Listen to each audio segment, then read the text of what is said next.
भी पहुंच लिए जाते हैं। जिस उपवन में यदि होते नहीं है शूल, उसके समूचे फूल नोच लिए जाते हैं। हर युग में, हर कालखंड में यही हुआ करता है। वीर जीत जाते हैं और कमजोर मरा करता है। हम हिंसक हैं या प्रतिहिंसक, जैसे हैं अपने राम के। चर्चा खत्म। पूज्य गुरुदेव वो 3-3.5 लाख रुपए पर एनम लेते हैं केजी क्लास 1 क्लास 2 के बच्चे के, और हमारे बच्चों को सिखाते हैं कि घर में जो है वो डैड है, फादर हम हैं। भारतवर्ष के प्रथम श्रृंखला के नेतृत्व करने वाले व्यक्तित्व भी मंच पर उपस्थित हैं।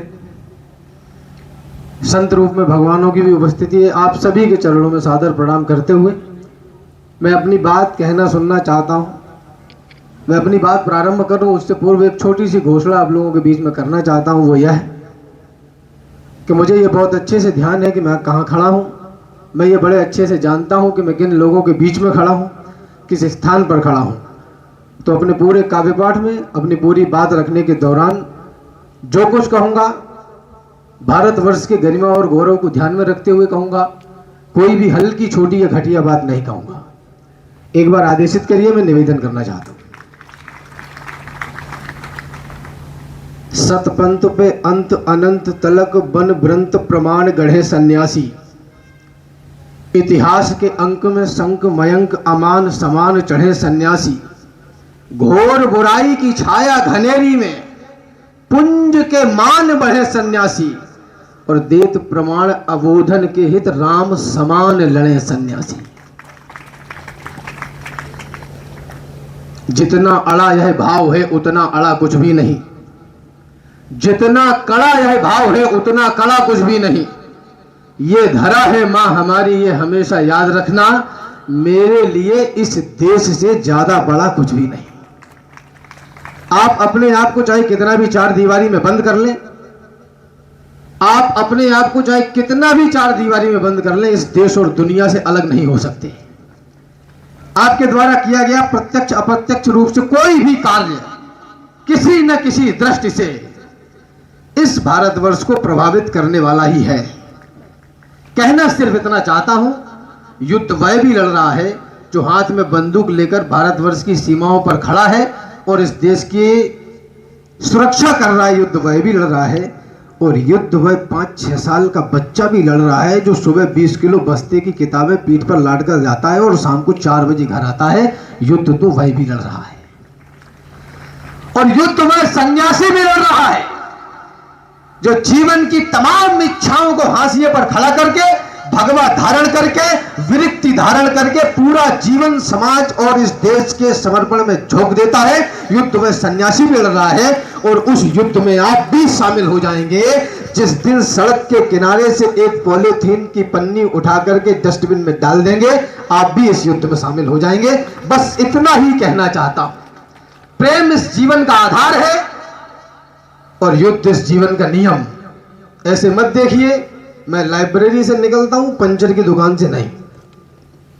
मुझे पता है कि मैं क्या कह रहा हूं। जिस मातृभूमि में जन्म मिला, जिससे ऊंचा हो गया भाल, जिस धरती पर आने को लालायित रहते हो महाकाल, जिस धरती पर पग रखते ही हिस्से में यह गौरव आया, इस गौरव के चरणों में मैंने सारा विश्व झुका पाया। यह गौरव सुनो मान का है, यह गौरव स्वाभिमान का है, यह गौरव गौरव गान का है, यह गौरव क्षमा दान का है, यह शस्त्र और संधान का है, राणा प्रताप की आन का है, वीरों के प्राण दान का है, यह सनातनी संतान का है, यह गौरव विश्व प्रधान का है, यह गौरव हिंदुस्तान का है। मैं इसको क्या दे सकता हूं? समस्या तो यही है। मैं इसको क्या दे सकता हूं? मैं इसको क्या दे पाऊंगा? हमारे कवि कुलवंश के बड़े रामावतार त्यागी जी लिखते हैं कि तन समर्पित मन समर्पित और यह जीवन समर्पित, चाहता हूं देश की धरती तुझे कुछ और भी दूं। और हम क्या कह रहे हैं? आदरणीय सांसद मोहन जी बैठे हैं और भूतपूर्व सांसद जी बैठे हैं। हम कह रहे हैं कि हमें स्कूटर दे दो, हमें मोबाइल दे दो, हैंडपंप दे दो, कुछ मत दो तो चुनाव में पौवा दे दो। माफ करना, जिस देश की जनता 250 ग्राम शराब में अपने मत का मतदान बदल दे, माफ करिए, हम विश्व गुरु की परिकल्पना करते हुए अच्छे तो नहीं लगते। गुणगान की 10,000 बातें हो सकती हैं, गुणगान की बहुत सारी बातें कही जा सकती हैं, लेकिन सत्य न भाखे तो चूल्हे चढ़े, फिर कवि कैसा कविता किस काम की। मैं इसको क्या दे सकता हूं, मैं इसको क्या दे पाऊंगा, संभव है यह जीवन देकर थोड़ा कुछ मूल्य चुकाऊंगा। जब तक इस तन में रहे प्राण, जब तक है कंठ में तरुणाई, जब तक वाणी में तेज रहे, गाऊंगा इसकी प्रभुताई। जब तक श्वासों की है कतार, जब तक धड़कन के बजे तार, तब तक गाऊंगा बार बार अपने भारत का चमत्कार। माना जीवन क्षणभंगुर है, मरना ही है, मर जाऊंगा, लेकिन वापस आने के लिए देवों के देव मनाऊंगा। जब मान जाएंगे महादेव, मांगूंगा 2 वरदान यही, सब पुण्य कर्म रख लो मेरे और दे दो हिंदुस्तान यही। मुझे नहीं पता 75 वर्षों में इस देश के अंदर क्या परिवर्तन हुए, मैं जानना भी नहीं चाहता। कितने आर्थिक घोटाले हुए, मेरे जिज्ञासा का विषय यह भी नहीं है। आदरणीयों, आप समाज का नेतृत्व करने वाले लोग हैं और ईश्वर की कृपा से यहां जितने भी लोग बैठे हैं वो इतने संपन्न तो हैं कि उनके पास साल भर कम से कम खाने का इंतजाम है। यदि है असहाय, ये 10-20 साल ही हैं अपने पास, कुछ विशेष समय है नहीं।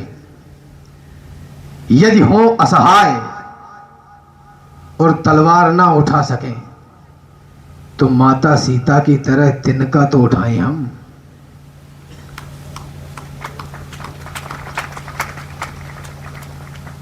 बहुत बड़ा काम नहीं कर सकते तो छोटा सा कर लें, छोटा सा भी नहीं कर सकते तो जो कर रहा है उसका साथ दे दें, और साथ भी नहीं दे सकते तो कम से कम मुंह से एक बार बोल दें कि भाई साहब बहुत अच्छे, और वो भी नहीं बोल सकते तो चुप रहें। कम से कम ये तो ना कहें कि ये ऐसा कर रहा है, ऐसा कर लेता तो ज्यादा अच्छा हो जाता। यदि हो असहाय, तलवार ना उठा सके तो माता सीता की तरह तिनका तो उठाए हम।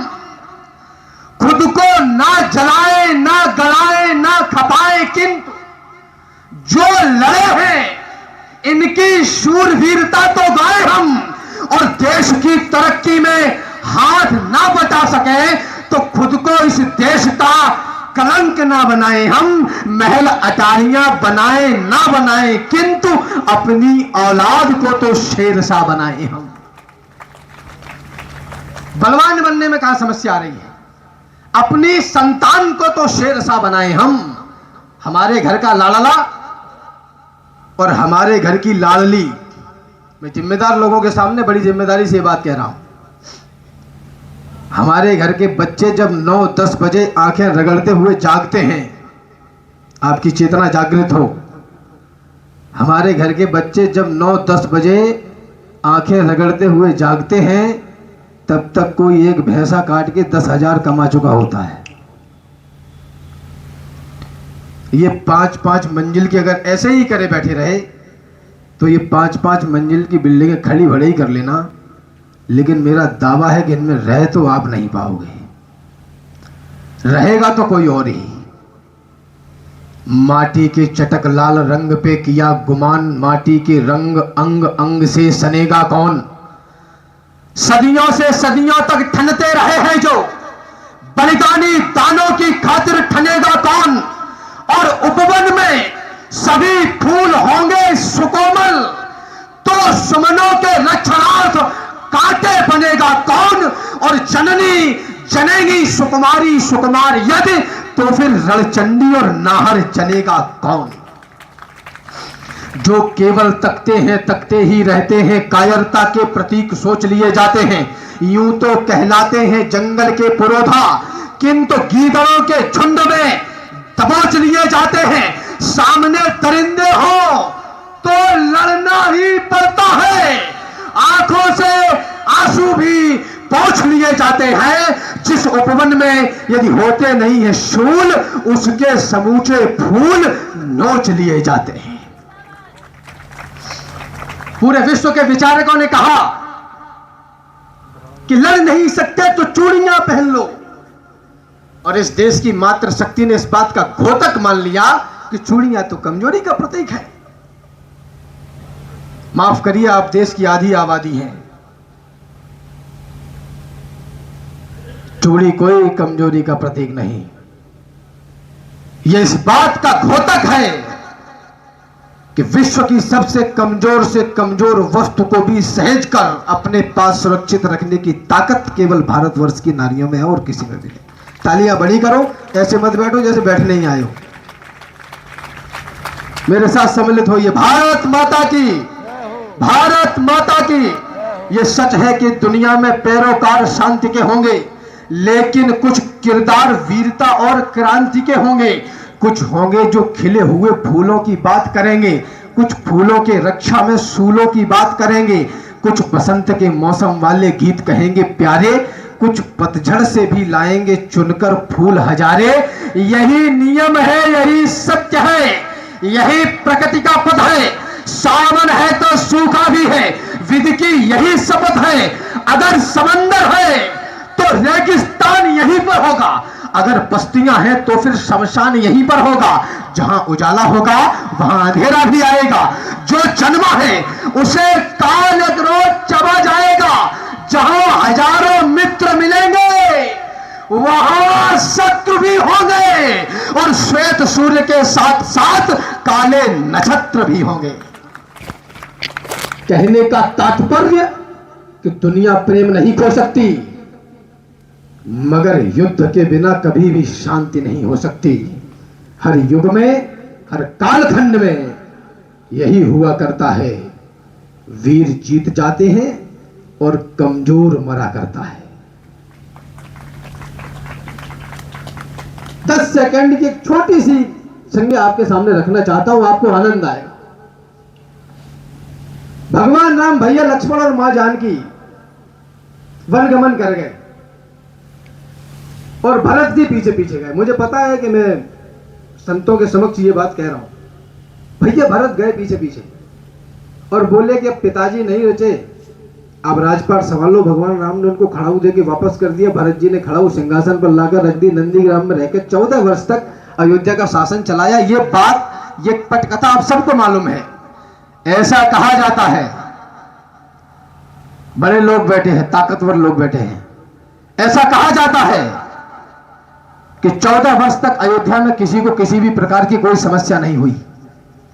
मुझे नहीं पता इस बात का दर्शन, इस बात की फिलॉसफी क्या है, लेकिन मुझे यह विश्वास है कि अयोध्या में 14 वर्ष तक किसी को इसलिए भी दिक्कत नहीं हुई होगी क्योंकि सिंहासन पर जूता रखा था।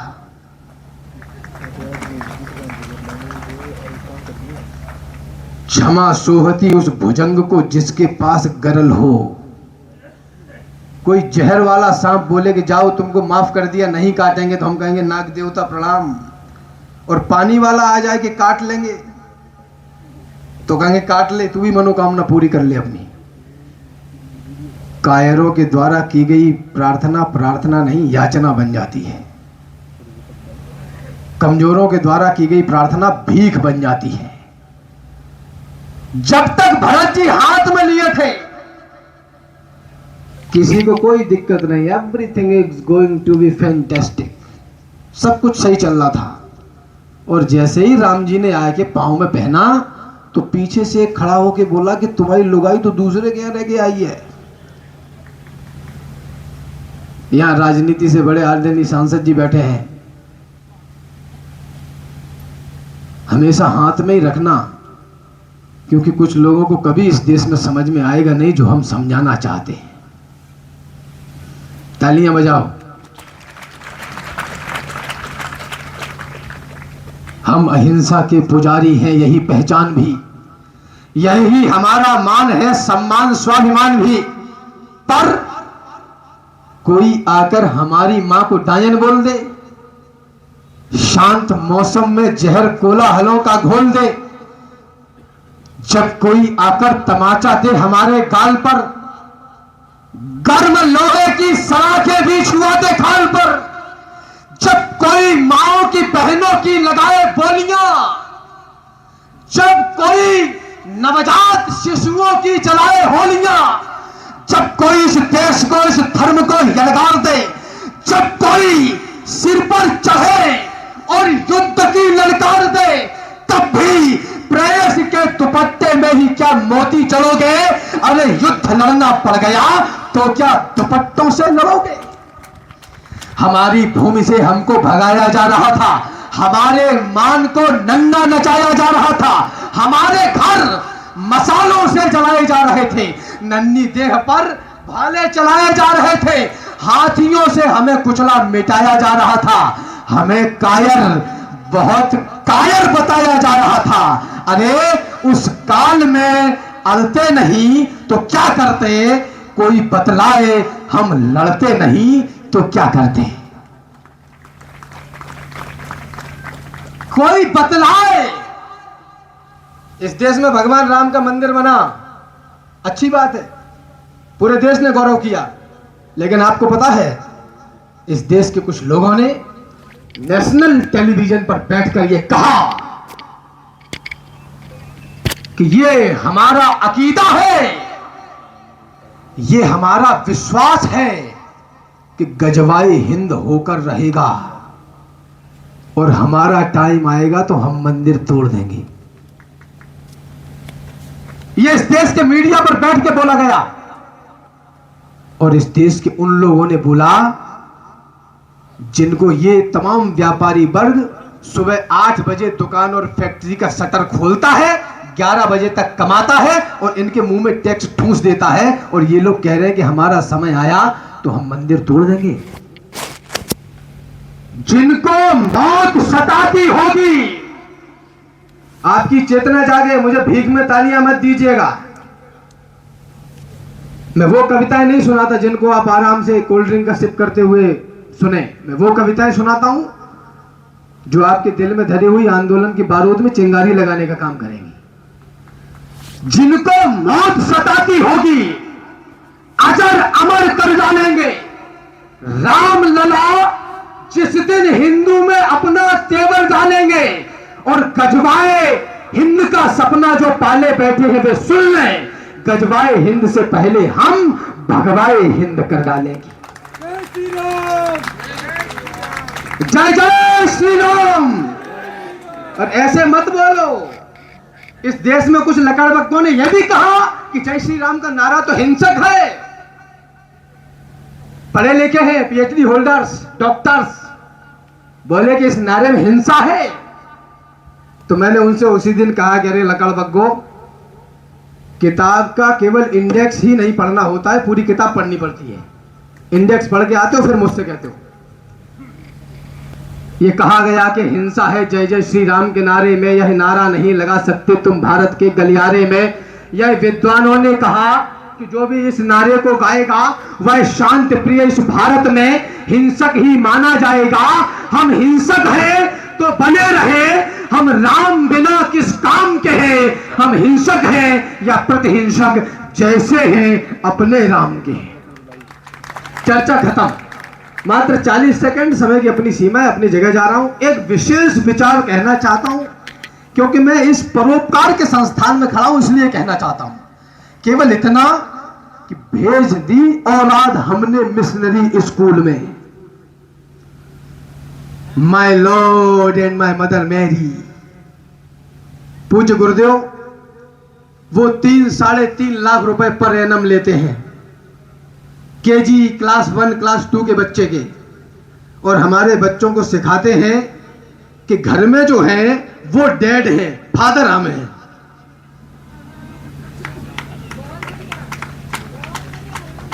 घर में तो डैड है, फादर हम हैं। और हम अच्छी शिक्षा के इंतजाम में, हमारी माँ बहनों को बड़ा शौक लगता है कि हमारा 4-5 साल का बेटा बेटी सुबह जगे और मुंह टेढ़ा करके बोले गुड मॉर्निंग मामा। माफ करिए, दूध वाले देश में पानी बिकेगा बंद होके? महंगाई बढ़ गई, महंगाई नहीं बढ़ी, पेट्रोल नहीं बढ़ा, पानी महंगा हो गया 20 रुपए लीटर। दूध वाले देश में पानी बिकेगा बंद होके, गालियां विचरण करेंगी एक सुनहरा छंद होके, देवियां पूजेंगे पर नारी सताई जाएगी। भारतीयता अब यहां ऐसे निभाई जाएगी, घोड़े लगेंगे और गधे दौड़ेंगे लंबी रेस में, इस तरह से उन्नति आएगी भारत देश में। भेज दी औलाद तुमने मिशनरी स्कूल में, है बहुत ही कष्टकारी आप औंधी भूल में। आधुनिक शिक्षा बता गर्दन दबाई जा रही है, आपकी औलाद ईसाई बनाई जा रही है। भारत माता की जय हो।